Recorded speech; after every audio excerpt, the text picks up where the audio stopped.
வணக்கம்.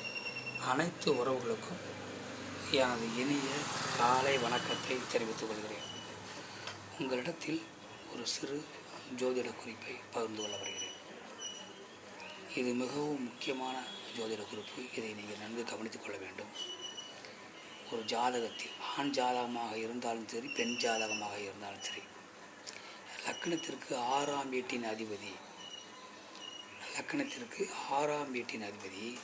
லக்னத்தில் இருந்தாலும் அல்லது லக்னத்திற்கு 7ஆம் வீட்டில் இருந்தாலும் அந்த ஜாதகர்கள் ஆணாக இருந்தால் தன் மனைவியின் பேச்சை கேட்டு அவர்களுடைய பேச்சிற்கு மரியாதை கொடுத்து கொஞ்சம் நெளிவு சுழிவாக சென்றால் தான் குடும்பம் சிறப்பாக இருக்கும்.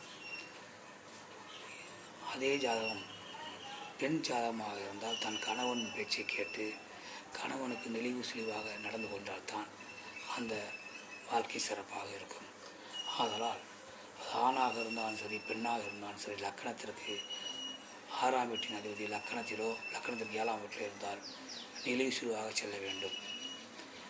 எதையும் நாம் வச்சு சட்டம் என்று நினைக்காமல் தன் துணை சொல்வதை கொஞ்சம் செவிசாய்த்து அவர்களுக்கு நெளிவு சுழிந்து சென்றால் தான் குடும்பம் சீரும் சிறப்புமாக இருக்கும். மற்றவற்றை நாம் அடுத்த வீடியோவில் காண்போம். நன்றி, வணக்கம்.